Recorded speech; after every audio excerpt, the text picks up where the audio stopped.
Hello students, welcome to Dakshina E-Classroom. We are discussing our PT1 advanced paper. तो first question paper का first question देखते हैं अपन। यहाँ पे क्या कहा गया है कि कौन कौन से ऑप्शंस इनकरेक्ट है। ठीक है, तो कौन कौन से ऑप्शंस इनकरेक्ट हैं, तो आपको बस यही बताना था कि लॉग का साइन क्या है। लॉग का साइन बताने के लिए मैंने क्या बताया था आपको कि अगर आपका आर्गुमेंट और बेस अगर दोनों 1 से छोटे हैं या दोनों 1 से बड़े हैं तो फिर क्वांटिटी आपकी कैसी होती है, पॉजिटिव होती है। और अगर कोई एक 1 से छोटा दूसरा 1 से बड़ा है तो क्वांटिटी आपकी कैसी होती है, नेगेटिव होती है। ठीक, सेम चीज यहां पे आपको पूछा जा रहा है। ए ऑप्शन की बात करूं तो आप साफ साफ देख सकते हो कि ए ऑप्शन में तो खैर हमारा बेस जो है 2 है, 1 से बड़ा, और आर्गुमेंट आपका 1 से छोटा, तो इसलिए ओवरऑल एक्सप्रेशन कैसा हो गया, नेगेटिव हो गया। ठीक है, फिर बी ऑप्शन देखो, ये सब में भी गलती होती है लोगों की कि इनकरेक्ट पूछा गया है, लोग करेक्ट खोजना शुरू कर देते हैं। ठीक है, ये सब गलतियां अवॉइड करो, ऑल्दो होगी। ठीक है, कभी ना कभी तो होगी ही ये वाली गलती। फिर बी पार्ट में आते हैं। बी पार्ट में देखिए क्या है, बी पार्ट में फिर से वही चीज है, बेस आपका 0.2 है, 1 से छोटा, आर्गुमेंट आपका 1 से बड़ा, तो ओवरऑल क्वांटिटी कैसी होगी, नेगेटिव होगी। ठीक है, सी पार्ट में देखिए, सी पार्ट में 2 ठू लगा दिया है, तो लॉग हाफ और लॉग 2 1024, तो आप समझ सकते हो ना ये क्वांटिटी आपकी 10 वगैरह है। ठीक है, 10 है क्या, जो भी है ना, मतलब ये आपका जो आर्गुमेंट है ये 1 से बड़ा है और ये आपका बेस 1 से छोटा है, तो क्वांटिटी ये भी कैसी होगी, नेगेटिव होगी। फिर आप देखिए लास्ट वाला डी ऑप्शन में, log 83 टू द बेस 3, मतलब क्या 4 पॉइंट समथिंग, और log 34 टू द बेस 2, ये तो 5 से बड़ा हो गया। ठीक है, अब आप देखिए क्वेश्चन नंबर 2 पे आते हैं। क्वेश्चन नंबर 2 में आप देखो क्या क्या पूछा गया, log 7। ठीक, अब देखो 7 की पावर में 1/2। ठीक है, पहले वाले को देखें तो आप बल्कि ऐसे इसको समझना शुरू करो, ऐसा कई लोगों को हो सकता है इसमें भी कंफ्यूजन हुई हो। √7 और उसके अंदर एक √7 है, तो सबसे अंदर वाली चीज है उसको मैं 1/2 लिख सकता हूं क्या, लिख सकता हूं। तो अब आप देखो क्या बनेगा, log 7। फिर अब देखो 7 की पावर ये दोनों मिलके 3/2 हो गए, 7 की पावर 3/2 की अंडर रूट, तो क्या आएगा 3/4 आ जाएगा। 7 की पावर 3/2 की पावर हाफ, अंडर रूट का मतलब यही है ना, इस अंडर रूट का मतलब पावर हाफ ही है ना।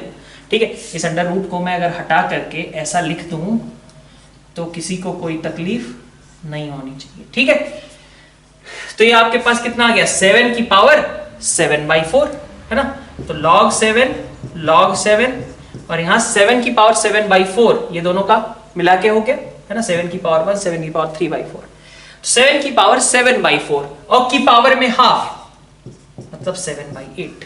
ठीक है, अब आप समझ सकते हो कि ये चीज क्या है, ये 7/8 लिखा हुआ है टू द बेस 7, तो ये क्या था, log 7 to the base 7 minus log 8 to the base 7, so 1 - 2 3 log 7 2। अब आगे बढ़े, तो ये आपका ये ऑप्शन बी तो रिजेक्ट हो गया साफ साफ है ना। सी ऑप्शन पे आइए, सी ऑप्शन में आपका क्या लिखा है, log 5 7 की पावर में समथिंग। ठीक है, तो अपन कैसे करेंगे, अपन करेंगे यहां 56 और 7 कैन इंटरचेंज देयर पोजीशन। ठीक है, तो अब आप देखो क्या बनेगा, ये बन जाएगा आपका 1, तो ये लिखा हुआ है log 5 56, और दूसरी टर्म देखिए log 7 5। ठीक है, तो ये log 5/log 7 जैसा हो गया, ये log 56 अपॉन log 5 जैसा हो गया। बेस चेंज वाली प्रॉपर्टी यूज कर रहे हैं, log 56 बेस 10, इसको लिख दो log 56 बेस 5, और इनटू इसको क्या लिखोगे, log 5 टू द बेस 10 मान लो ना, और log 7 टू द बेस 10। ठीक है, सॉरी,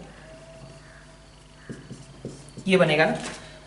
ठीक है, log 56 upon log 5 into log 5 upon log 7, तो log 5 साफ बचा क्या, फिर से देखो बचा हमारे पास log 56 अपॉन log 7। ठीक है, इसको कैसे क्लब कर सकते हैं? फिर से बेस चेंज प्रॉपर्टी, log 7 यहां पे 56 यहां पे, भाई यही तो लिखा हुआ था पहले। ठीक है, फिर देखो डी ऑप्शन में, डी ऑप्शन को भी ऐसे ही सिंप्लीफाई कर लो। 525 दे तो 2 लिखा ही हुआ है पहला टर्म, माइनस देखो क्या है, माइनस में फिर से हमारे पास यही टर्म लिखी है, क्या यही टर्म है ना। तो log 5 56, log 5 56 और इनटू log 5 7। ठीक, तो ये आपका बन गया, ये भी log 5 56 log 7 5, तो दिस इज ऑल्सो 1। ठीक है, यही है log 7 56।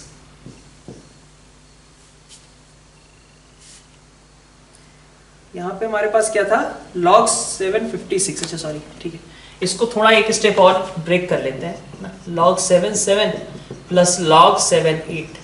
ठीक है, यहां पे log 7 7 माइनस log 7 8 था, तो ये वाला सी आपका रिजेक्ट है। ठीक है, डी आप देखो 2 माइनस यहाँ पे 1 प्लस log 7 8 लिख सकते हो। इसको भी यही किया है मैंने, इसको बेसिकली ऐसे लिखा है, आप देख लो एक स्टेटमेंट। ठीक है, तो 2 माइनस 1 माइनस ये, यही चीज के बराबर हो गया। ठीक है, तो आपका ए सी और सॉरी ए बी डी ये तीन ऑप्शंस आपके सेम मैच कर रहे हैं क्या? हाँ, ठीक है। क्वेश्चन नंबर 3 देखिए, क्वेश्चन नंबर 3 में हमारे पास which of the simplified reduces to unity. तो आप देखो क्या बन रहा है, log 3/2 है, log 4 है, 81 नहीं लिख सकता हूं, √3 की पावर 8 ही तो 81 होगा। तो जो सबसे लास्ट वाला पोर्शन है वो क्या था, 8 था। तो अब आप देखो 8 को भी क्या लिखा जा सकता है, 8 को लिखा जा सकता है 4 की पावर 3/2, है ना। तो ये पूरा पोर्शन कितना हो गया, ये हो गया आपका 3/2। तो this is equal to log 3/2 which is equal to 1। तो ए ऑप्शन आपका 1 बनाता है। बी ऑप्शन देखिए, बी ऑप्शन में आपके क्या है, log 2 और log 2 मल्टीप्लाई कर दे आर्गुमेंट्स को, तो log 2 √18/2, तो log 2 3 बन गया। बी के बाद आइए सी पे, सी ऑप्शन में आप देखिए log √3/2 और 64/27। तो आप जरा देखो √3/2 और की कौन सी पावर लगाएं तो 64/27 आएगा। तो आप समझ सकते हो 2 से ही 64 बना होगा। मतलब अगर आप -6 लगाते हो तो आप देखो 2 की पावर -6, 64 ऊपर चला जाएगा, √3 की पावर 6, 27 नीचे आ जाएगा। तो आपके पास जो सबसे लास्ट में लिखा हुआ है -1/6 के साथ में, ठीक है, यहां देख लो एक बार, -1/6 के साथ में जो टर्म लिखी हुई है वो कितनी लिखी हुई है, -6 के बराबर। तो this is also reduce to 1। D option तो आपका क्लियर ही है। ठीक है, आप बोर्ड मास तो कम से कम है ही सभी को पता कि भाई 3/6 पहले होगा, तो 1 + 2 + 3/6, मतलब 3/6 का मतलब हुआ हाफ। 3 का सिर्फ डिवीजन होगा 6 से, ठीक है, बोर्ड मास रूल के अकॉर्डिंग। तो 1 + 2 + हाफ, ठीक है। तो ये भी आपका 1 के बराबर ही रहा। ठीक है, क्वेश्चन नंबर 4 नेक्स्ट स्लाइड में डिस्कशन स्टार्ट करते हैं। क्वेश्चन नंबर 4 लॉग के बारे में एक इनइक्वालिटी दी हुई है। ठीक है, तो log 1/3 3x - 1 upon x + 2 is positive.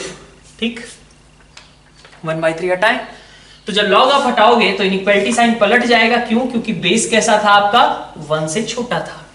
ठीक है, अब आप साथ में ही एक चीज और जोड़ दो कि भाई ये डोमेन के लिए इसको कैसा होना चाहिए था, पॉजिटिव। तो आर्गुमेंट जो है ये कैसा होना चाहिए, पॉजिटिव होना चाहिए। ठीक है, तो आपको ये इनइक्वालिटी सॉल्व करनी है ना। अब देखिए क्या कहा जा रहा है, 3x - 1 माइनस, मतलब एक पोर्शन में अलग अलग सॉल्व करता हूं, ये है, और दूसरा हम ये भी चाहते हैं कि x + 2 - 1 आपका <0 हो। ठीक है, तो यहां आपके पास दो क्रिटिकल पॉइंट्स, एक 1/3 और एक -2। यहां पॉजिटिव नेगेटिव पॉजिटिव, और यहां पे अगर आप देखेंगे तो पहले तो इसको सिंप्लीफाई कर लो, और क्या आएगा, 3x - 1 - x - 2 अपॉन x + 2 <0। तो ये आपका हो गया 2x minus 3 upon x plus 2 less than 0। तो दो क्रिटिकल पॉइंट्स यहाँ पे भी -2 और 3/2, पॉजिटिव नेगेटिव पॉजिटिव। ठीक है, तो आपको सोल्यूशन में पोर्शन क्या चाहिए, -2 से 3/2। तो यहां से आ रहा है आपका x बिलोंग्स टू -2 से 3/2, और यहां से आपका क्या आ रहा था, -∞ से -2 यूनियन 1/3 से इन्फिनिटी। आपको क्या करना है, इंटरसेक्शन लेना है, क्योंकि आपको ये भी कंडीशन सेटिस्फाई होनी चाहिए थी और इधर वाली भी। तो आप इन दोनों का इंटरसेक्शन ले लीजिए। ठीक है, तो इन दोनों का इंटरसेक्शन नंबर लाइन पे लेते हैं, -∞ से -2। अच्छा, ये तो -2 से शुरू ही हो रहा है, तो इसका मतलब क्या हुआ कि 1/3 से 3/2। ये आपका करेक्ट आंसर आ जाएगा कि x बिलोंग्स टू 1/3 से 3/2। ठीक, अच्छा, अब इसमें कई लोग डी ऑप्शन मार के निकल गए होंगे, जबकि उसने क्वेश्चन का पूछा क्या था, complete set of x may lie in the interval. मतलब पूरा का पूरा सेट कौन से इंटरवल में आ जाएगा, मतलब हमें 1/3 से 3/2 का सुपर सेट लिखना था। 1/3 से 3/2 का सुपर सेट, तो वो तो एक तो ये इटसेल्फ हो गया, इसके अलावा हमारे पास देखना था कि कौन कौन से ऑप्शंस हैं जहां पे ये पूरा का पूरा चीज उठ करके आ जाएगी, मतलब बी ऑप्शन भी आपका करेक्ट हो जाता।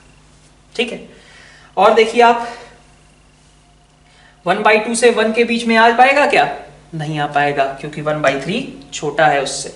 तो इसके सुपर सेट आपको मार्क करने थे। पूछा क्या गया था, complete set of x may lie in the interval, मतलब ये पूरा x कहां पे उठ करके हम डाल सकते हैं पूरा का पूरा। ठीक है, कहां पे ये पूरा का पूरा एक तरीके से कहो सेटल हो जाएगा, अरेंज हो जाएगा। ठीक है, तो ये लैंग्वेज की वजह से हो सकता है कुछ कंफ्यूजन रही हो। क्वेश्चन नंबर 5 में देखिए, क्वेश्चन नंबर 5 में हमारे पास 1/x² + x + 1 is greater than और इक्वल टू -10 दिया हुआ है।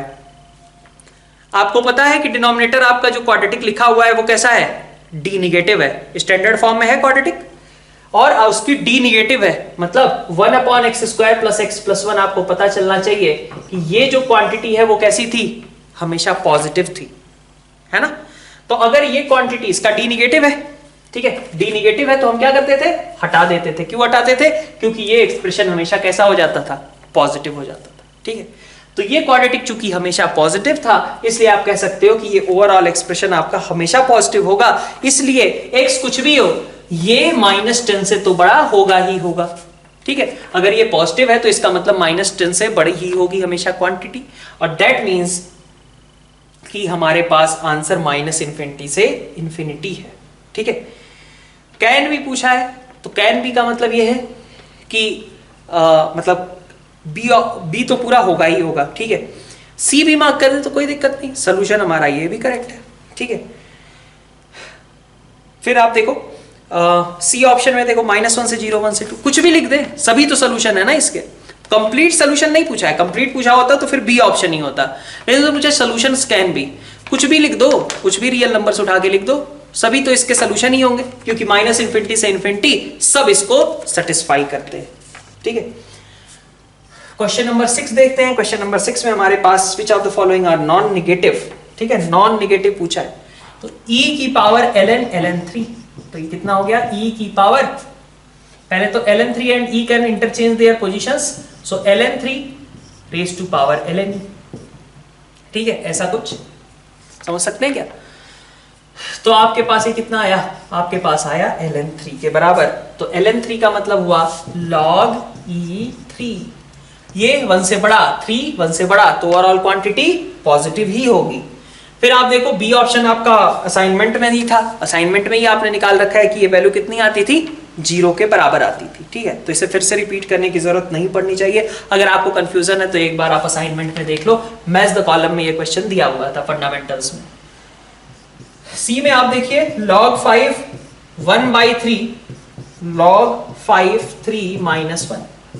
ठीक, अब देखो ये क्वांटिटी कैसी है, ये 1 पॉइंट समथिंग होगा, है ना, ये इतना 1 पॉइंट समथिंग होगा, 1 पॉइंट समथिंग में से 1 घटा दो तो पॉइंट समथिंग बचेगा। तो आपके पास आया log 5 1/3 इंटू समथिंग पॉइंट का, मतलब 0 से 1 के बीच, और इंटू 1/3 कर रहे हो तो फिर से क्या रहेगा, वो 0 से 1 के बीच ही रहेगा। तो log 5 और यहां पे कुछ है जो कि इन बिटवीन 0 to 1 है, तो एक चीज आपकी 1 से बड़ी बड़ी है और एक 1 से छोटा है तो ओवरऑल क्वांटिटी आपकी नेगेटिव हो जाएगी। ठीक है, अच्छा नॉन नेगेटिव वाले में बी को मार्क करेंगे भाई, जीरो है ना, तो जीरो ना तो पॉजिटिव है ना ही नेगेटिव है, उसने कहा नॉन नेगेटिव। ठीक है, तो डी ऑप्शन देखिए इसी तरीके से, डी ऑप्शन में आपके पास क्या था, log 3 5 log 4 9 log 5 2, लिख दो बेस चेंज करके, log 5 अपॉन log 3 बेस 10 में बदल दिया। ठीक है, इसी तरीके से आगे देखिए log 9 by log 4 into log 2 base 5। ठीक है, अब आप देखिए इसको क्या लिख सकते हैं, आप ऐसा लिख सकते हैं, इसको क्या लिख सकते हैं, ऐसा लिख सकते हैं। ठीक है, तो आप देखो ये साफ हो गए, ये इससे साफ हो गया, ये गया, ये गया, तो सब कट पिट करके 1 के बराबर लिखा हुआ है। ठीक है, तो 6 क्वेश्चन कहा जाए तो 6 तो आसान क्वेश्चन था। अभी तक के जो हमने 1 से 6 वाले क्वेश्चंस किए हैं, इनमें आप देखें अगर तो मुझे लगता है कि जो भी दिक्कत आई होगी मोस्ट प्रोबेबली वो 4 और 5 में उनके जिस तरीके से उन्होंने सुपरसेट या सबसेट के लिए लैंग्वेज यूज की है वो आइडेंटिफाई करने में आई हो। ठीक है, बाकी जगहों पे तो ऐसा दिक्कत नहीं होनी चाहिए। क्वेश्चन नंबर 7 देखिए, क्वेश्चन नंबर 7 में हमारे पास क्या है, in an examination of certain class at least 69, अच्छा ये क्वेश्चन असाइनमेंट वाला ही क्वेश्चन था। ठीक है, इसी को फिर से अपन ले रहे हैं, नोट्स में भी हमने किया हुआ, नोट्स में इनफैक्ट हमने किया है क्वेश्चन, तो आप देख लो एक बार इसको। क्या होता था इसमें, उल्टा करते थे, 69% अगर एटलीस्ट पास हुए फेल हुए हैं तो इसका मतलब कि 31% पास हुए होंगे, 72 अगर एटलीस्ट फेल हुए हैं तो इसका मतलब 28% पास हुए होंगे, ये एट मैक्स।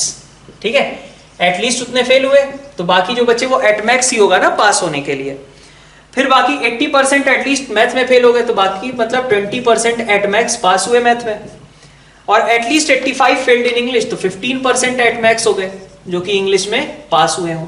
ठीक, अब हमसे पूछा जा रहा है how many at least must have failed in all 4 subject. तो क्या करते थे आप कहते थे कि ये चारों को अगर मैं अलग अलग कर दूं, ठीक है, तो भी सब मिल करके कितना परसेंटेज बना पाएंगे, तो 31 28 59 हो गए, 59 और 20 79 प्लस 15 सब मिल करके चारों सर्कल्स मिलके सब कुछ अलग अलग है तो मैक्सिमम बनाएंगे। यूनियन इनका मैक्सिमम कब होगा, जब चारों अलग अलग हो। तो चारों अलग अलग होकर के मैक्सिमम कितना बना पा रहे थे, सबका सम 94% पोर्शन कवर कर पा रहे थे। कितना पोर्शन अभी भी बचा रह गया, 6% बचा रह गया ना। वो 6% कैसे लोग होंगे, यहां वाले लोग कैसे होंगे, ना तो फिजिक्स में पास हुए, ना केमिस्ट्री, ना मैथ्स, ना इंग्लिश, चारों में फेल हो गए।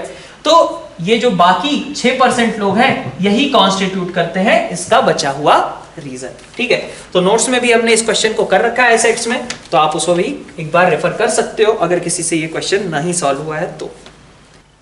नेक्स्ट देखते हैं अपन क्वेश्चन नंबर 8, आसान क्वेश्चन, बस क्रॉस मल्टीप्लाई ना कर देना।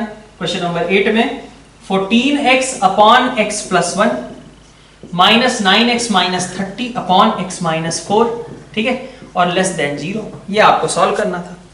तो अब आप देखो क्या बनेगा, x plus 1 into x minus 4, 14x square minus 56x minus इधर आपके पास 9x minus 30 into x plus 1, ठीक है, लेस देन 0, ये आपकी टर्म है।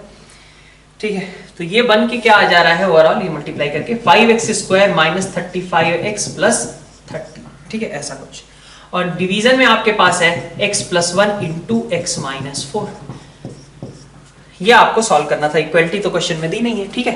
तो अब आप देखिए 5 तो common, x square minus 7x plus 6 मतलब x minus 1 into x minus 6, और नीचे आपके पास है x plus 1 into x minus 4 less than 0, ठीक है।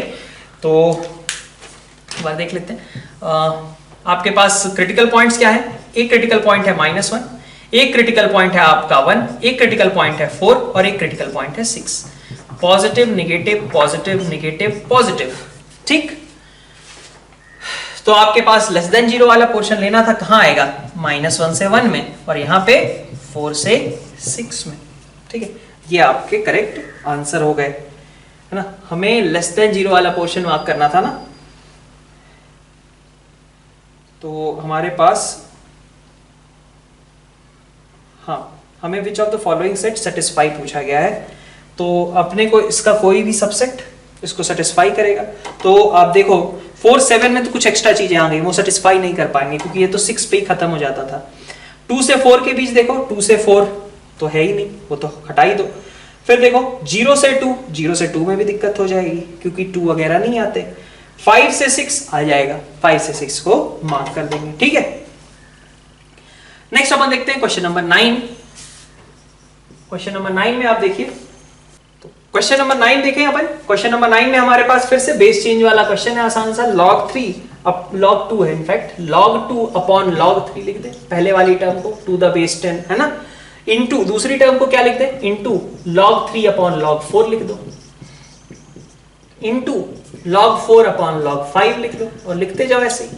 कहां तक लिखना है भाई, तो लास्ट में हमारे पास है 15 16, तो log 15 अपॉन log 16, ये साफ ये साफ ये सब कटते जाएंगे, ठीक है। बचेगा क्या, यहां log 2 यहां log 16, तो कितना बचा, log 2 बाई log 16 को लिख सकते हो ना 4 log 2, मतलब ये 1/4 के बराबर है, ठीक। नेक्स्ट देखिए क्वेश्चन नंबर 10 में। क्वेश्चन नंबर 10 में हमारे पास कंप्लीट सॉल्यूशन सेट हमें मार्क करना है, ठीक, कंप्लीट मार्क करना है। तो कुछ भी लैंग्वेज में उलझने की जरूरत नहीं है, जो एग्जैक्ट आंसर आता है बस वही मार्क करेंगे, ठीक। तो हमारे पास देखिए क्या आ रहा है, ऊपर देखें तो x एक फैक्टर है, x क्यूब नहीं x स्क्वायर इवन फैक्टर है, x square minus 3x plus 2, तो x माइनस 1 x माइनस 2। नीचे आप देखिए x कॉमन निकाल लीजिए, तो x minus 6 x plus 5 greater than और इक्वल टू 0, ठीक है। अब मार्क करते हैं। एक क्रिटिकल पॉइंट आपका -5 है, एक क्रिटिकल पॉइंट आपका 0 है, एक 1 है, एक 2 है, एक 6 है, लेकिन 0 जो है आपका कितनी बार आया, 3 बार आया, 2 बार ऊपर और 1 बार नीचे, समझते हो ना। x स्क्वायर क्या है, x माइनस 0 का होल स्क्वायर, x क्या है, x माइनस 0, तो 0 वाला क्रिटिकल पॉइंट आपका 2 बार ऊपर 1 बार नीचे 3 बार आया है, क्रॉस मार्क नहीं लगेगा, ठीक है। फिर आगे देखिए, यहां positive negative positive negative positive negative, सही, कट नहीं करते हैं अपन, याद है ना, x स्क्वायर को साफ नहीं कर देंगे, ठीक है। अपन काउंट कर लेंगे उसके नंबर ऑफ क्रिटिकल पॉइंट्स। तो आप देखिए क्या होगा, सोल्यूशन आपका दिख रहा है, आपको ग्रेटर देन 0 वाला पोर्शन मार्क करना था। यहां -5 से 0, ग्रेटर देन 0 का भी रिजल्ट लिख रहे हैं, इक्वल टू 0 बाद में लेंगे, तो -5 से 0 यूनियन 1 से 2 यूनियन, ये क्या था 5 था, ठीक है, 5 से इंफिनिटी। अब आपको क्या चाहिए, इक्वलिटी चाहिए। इक्वलिटी कहां कहां पे आ रही है, इक्वल टू 0 कब आएगा, 1 2 और 0 पे, लेकिन 0 नहीं ले सकते क्योंकि 0 रखने पे डिनोमिनेटर भी 0 हो जाएगा, तो 0 नहीं लेंगे, 1 और 2 लेंगे। मतलब कि ये जो 1 और 2 अकेले पड़े हुए थे, यहां पे ओपन था, उन्हें क्लोज कर दोगे, ठीक है। ये इसका करेक्ट आंसर है, ठीक। क्वेश्चन नंबर 11 देखिए। क्वेश्चन नंबर 11, ये ऐसा कोई ऑप्शन है ना, हाँ डी ऑप्शन दिख रहा है, ठीक है, नहीं x, सॉरी ये 6 लिखा हुआ था ना, सॉरी 6 से इंफिनिटी, ठीक है। नेक्स्ट 11 देखिए, 11 जैसा ये क्वेश्चन पहले भी पूछा गया लास्ट पेपर में, बस इसको चेंज थोड़ा सा अप्रोच करना है। 2 यहां पे लिख दिया गया, तो उसको लिख दो log अंडर रूट, पहले वाले में भाई क्या है, b है ना, तो पहले वाले में b है, तो 2 को मैं ऐसे लिख सकता हूं, ये 2 ही लिखा है ना।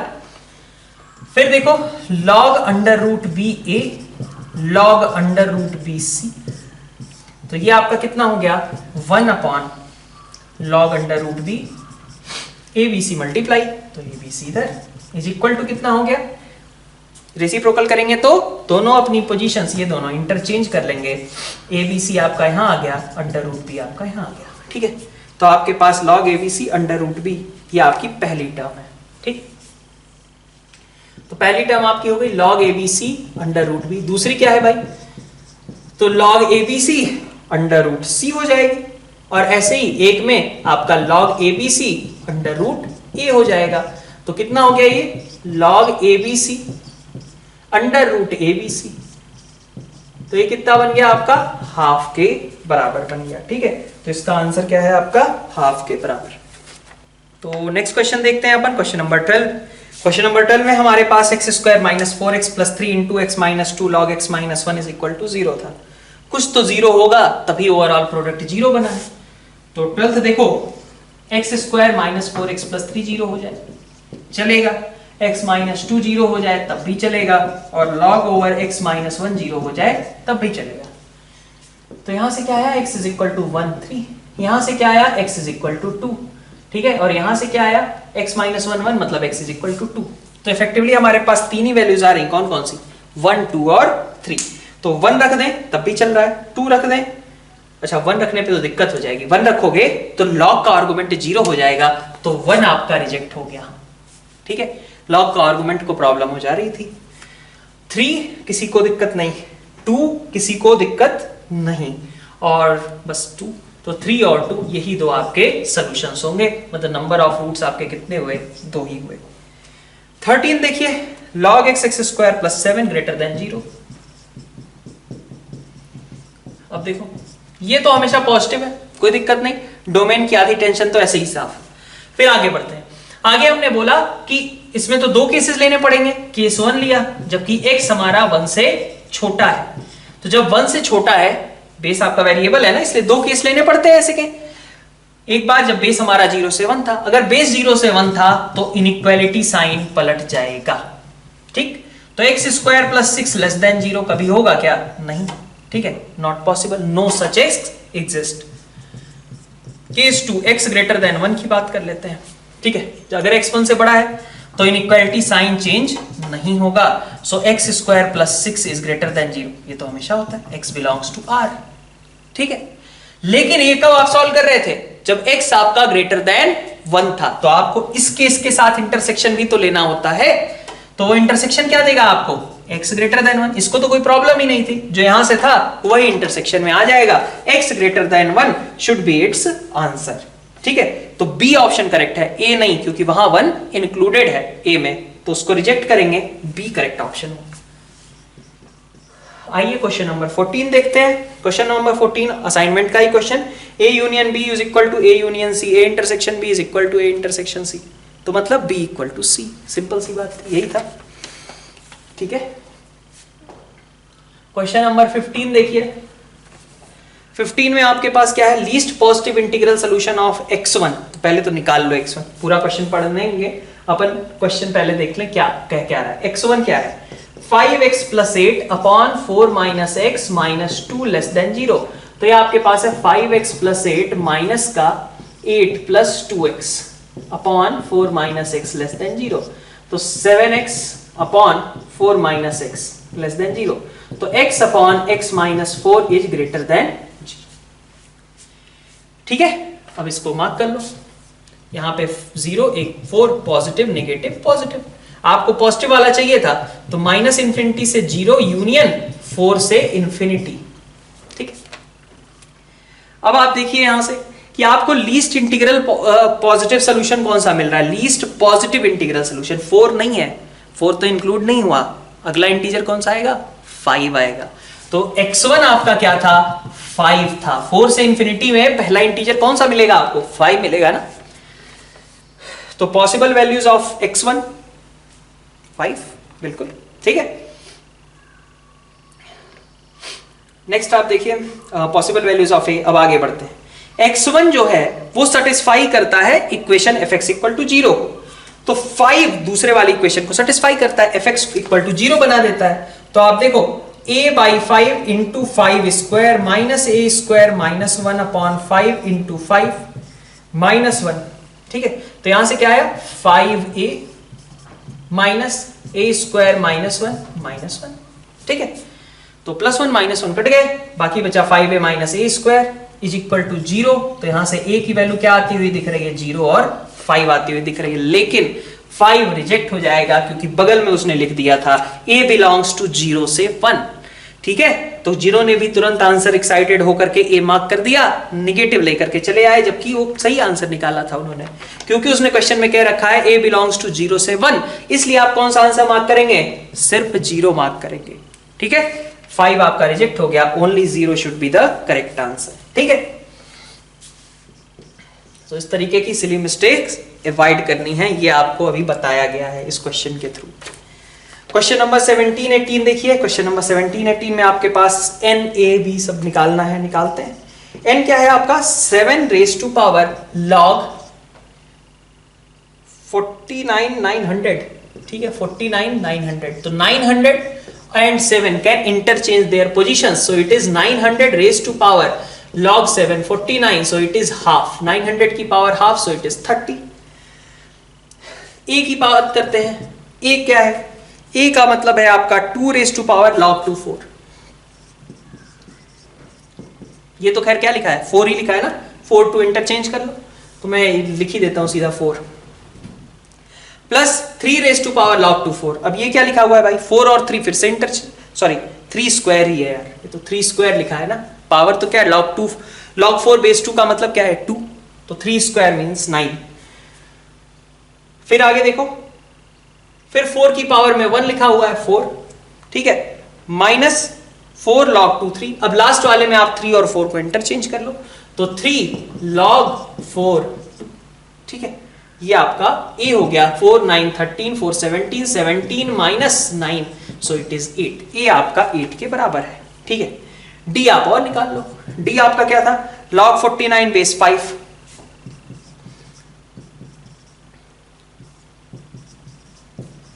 ठीक है, इनटू log 125 बेस 7, ठीक है। तो ये 7 स्क्वायर था, 2 log 7 लिख सकते हैं। ये 5 क्यूब था, तो 3 log 5 लिख सकते हैं, है ना। तो भाई आर्गुमेंट की जो पावर होती है वो सामने उठ के आ जाती है, बस वही यूज कर रहे हैं। 125 can be written as 5 cube, so that 3 is here. log 5 cut गए, log 7 कट गए, बचा क्या 2 into 3 दैट इज 6। तो d आपका क्या है 6 के बराबर है। तो n a d ये सब आ गए। अब पूछा क्या जा रहा था, अब सवाल पे आते हैं, ठीक है। 16 नहीं है भाई 17 है, ठीक है। देखिए log AD, तो log AD का मतलब क्या हुआ log 8 6, ठीक है, इज इक्वल टू a, इसको a बोल दिया गया और हमें रिप्रेजेंट करना था log 12 6, ठीक है, कोई दिक्कत। आपको ऐसे केसेस मैंने क्या बताया था, या तो आप ऑप्शन चेक करो, वो भी है। आपको एक चीज और बताई थी मैंने क्वेश्चंस कराते वक्त क्लास में नोट्स में, कि अगर इस तरीके का कुछ दिया है कि एक को दूसरे के फॉर्म में रिप्रेजेंट करना in terms of A and B, तो क्या करें प्राइम पार्ट्स में तोड़ दो, सभी को अपने प्राइम फैक्टर्स में तोड़ दो।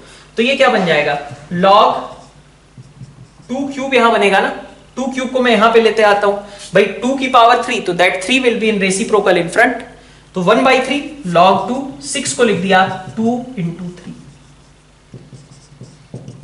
तो 1/3 as it is log 2 2 plus log 2 3 is equal to a, सही है। तो यहां से आपके पास क्या आया, आपके पास आ गया log 3 base 2 can be written as 3a minus 1, ये तो 1 है, तो 3a माइनस 1 ये लिख दिया आपने, ठीक है। अब आपको क्या चाहिए, आपको चाहिए था log 6 12, तो इसको भी ब्रेक कर लेते हैं नेक्स्ट स्लाइड में। तो अपन यहां तक पहुंचे थे log 3 to the base 2 is equal to 3a minus 1 तक, और हमारा टारगेट था log 12 बेस 6 को रिप्रेजेंट करना। तो log 12 बेस 6, इसको क्या लिखते हैं, इसको आप लिख सकते हो log 6 प्लस, इसको भी बल्कि 2 3 में ही बदल लो, ज्यादा आसान पड़ेगा,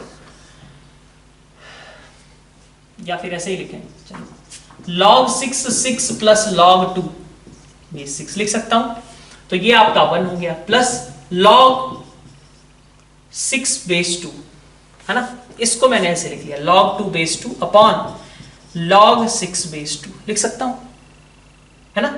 तो 1 प्लस 1 अपॉन ये क्या है log 2 2 plus log 3 2, 1 plus 1 upon 1 plus ये अभी लिखे 3a माइनस 1, ठीक है। तो ये आपके पास आ गया 1 प्लस 1 अपॉन 3a, ठीक है। तो that is 1 plus 3a upon 3a, मतलब a वाला ऑप्शन आपका करेक्ट है। इसका मतलब क्या हुआ भाई 18th क्वेश्चन के लिए आप देखो एक बैकग्राउंड क्रिएट हो गया m का, m और n क्या होंगे, m आपका 3 है और n आपका 3 है, ये कह दिया गया, ठीक है। अब आपको ये वैल्यूज चेक करनी है कि कौन किसके बराबर है, छोटा है बड़ा है, ठीक है। कैपिटल एन की भी बात की गई है। अच्छा कैपिटल एन तो हमने निकाला था, कैपिटल एन हमारा कितना था, 30 था, ठीक है। कैपिटल एन आपका 30 था, ओके। तो देखिए लॉग, ये ऑप्शन क्या कह रहा है, ये ऑप्शन कह रहा है लॉग एन मतलब 30, यहां 3, यहां पे कह रहा है ये लेस देन लॉग एम, यहां पे 30 यहां पे, ठीक है, is equal to log N N. ये दोनों तो बराबर ही हैं, ठीक है। और ये क्वांटिटी आपकी कैसी थी, log 3 टू द बेस 30, ये तो बहुत छोटा होगा, ये 3 से बड़ा होगा, और ये दोनों आपस में बराबर ही हैं, ठीक है। तो ये ऑप्शन आपका बिल्कुल करेक्ट बैठता हुआ, डी तो इनकरेक्ट ही हो जाएगा, फिर सी भी इनकरेक्ट, ठीक है। तो ये ऑप्शन आपका यहाँ भी करेक्ट हो गया, ठीक है। तो ओवरऑल पेपर कहा जाए, पेपर मॉडरेट लेवल का था, और इसमें कहें कि टफ क्वेश्चंस क्या थे, तो टफ क्वेश्चन तो नहीं कहूंगा, बट 17 एक मॉडरेट क्वेश्चन था। और इधर अगर मैं कहूं जो सिंगल चॉइस वाले क्वेश्चन थे आपके, सिंगल चॉइस वाले क्वेश्चन में 7th is a very good question, but चूंकि आपको ऑलरेडी सॉल्व किया गया कराया जा चुका है, तो जो भी क्वेश्चंस आप देख चुके होते हैं उनमें किसी को भी गुड क्वेश्चन नहीं कंसीडर करते, वो सब हमसे होने चाहिए, एज आसान क्वेश्चन होने चाहिए, ठीक है। जब तक आपको इतनी प्रैक्टिस नहीं होगी, वो क्वेश्चंस आपको बिल्कुल दिमाग में हमेशा होने चाहिए, ठीक है। आप कहीं भी अटकने लग गए उन क्वेश्चंस में तो कहानी में बहुत दिक्कतें आएंगी, ठीक। तो आपको नोट्स के जो क्वेश्चंस हैं वो अच्छे से प्रिपेयर होने चाहिए, इसलिए आई एक्सपेक्ट कि क्वेश्चन नंबर 7 आपसे हो गया होना चाहिए, ठीक है। क्वेश्चन नंबर 7 के बाद की बात करें तो 11 वाज अ गुड क्वेश्चन, ठीक है। और इस पेज के पहले 6 तो मैंने आपको ऑलरेडी डिस्कस कर दिए कि 4th और 5th यहाँ पे अच्छे क्वेश्चंस बस नहीं लगे, तो ओवरऑल पेपर मॉडरेट लेवल का था। तो नेक्स्ट अपन स्टार्ट करेंगे पेपर 2 का डिस्कशन। Thank you all.